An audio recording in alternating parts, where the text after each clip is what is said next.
Harrison Bergeron is the novel by Kurt Vonnegut that is the basis for this particular unit of study. It meets SUNY standards and expectations of critical thinking and information management because it asks students to identify, analyze, and evaluate arguments and then perform basic operations on a computer or personal device, do basic research, locate, evaluate, and synthesize information. It meets ISTE standards of planning, evaluating, processing, managing activities, collecting and analyzing, and using multiple processes and diverse perspectives to explore alternative solutions.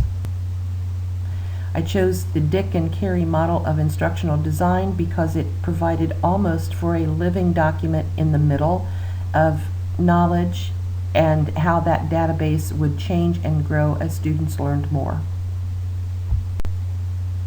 It also requires that skills be determined in reaching the goal, and that those skills be considered when determining the procedure, steps, and skills required.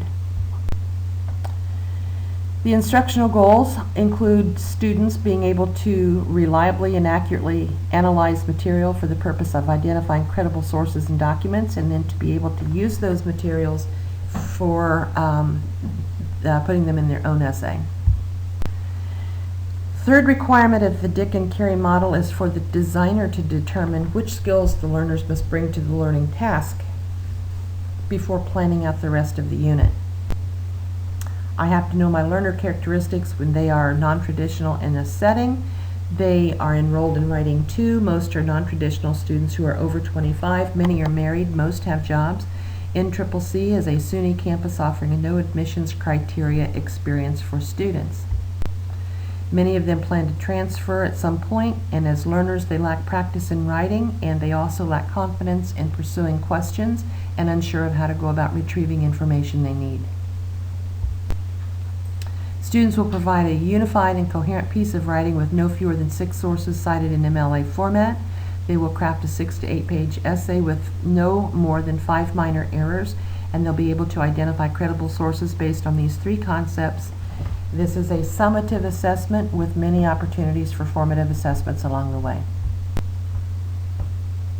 The instructional setting is the classroom. The research setting is the student's creation. They have overhead projector and a computer in the classroom. The library, the computer labs, or the writing centers offer help and facilities. They can use smartphones, computers, Kindles, telephones for interviews, and cloud storage, and they can also access databases like ERIC, JSTOR, EBSCO, YouTube, and other websites that offer credible information. They'll be given a storyboard so they can follow the path of learning. Students will learn how ethos, pathos, and logos are used in rhetorical situations and how those elements impact persuasion in nearly every form. They will participate in whole group, small group, individual, seat work, websites, discussion boards, and with graphic organizers. They will mold their own ethos, pathos to bring about a greater understanding of logos. They will be able to analyze research materials to identify ethos, pathos, and logos, and they will demonstrate an understanding of what these are 4 out of 5 times. They will have introduction activities. They will have information activities.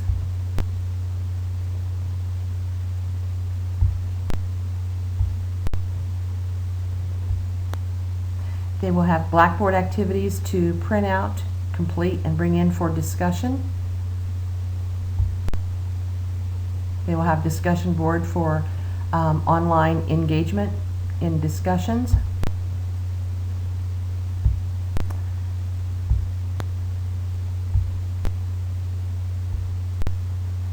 And they will assess their learning outcomes where they will develop a metaphor. That is the format they would use for a metaphor. They will have a link to many online tools.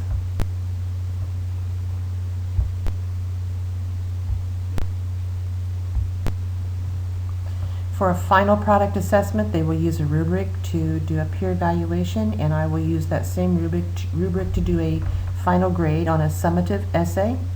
They will also have a final unit self-reflection for formative growth.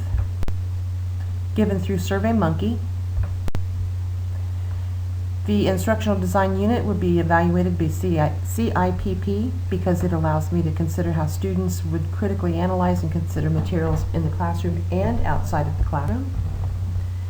It is an evaluation that best evaluates environments that are twofold, and this one is because it is not only classroom, but it is in the research environment that the student creates.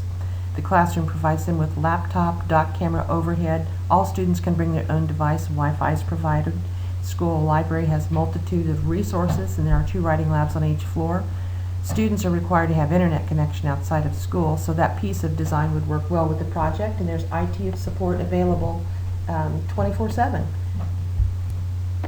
CIPP likes to have an input to develop and finalize the finished product. Students will be analyzing articles and artifacts and whether or not they fit the needs of.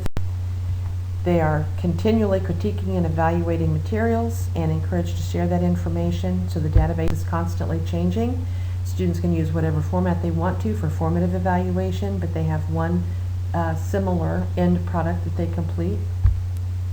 And some might argue that the project is heavily laden with opinion, but it's our mission to formalize an opinion through qualified, credible sources so that students can determine what is good for support in their essays and what is not.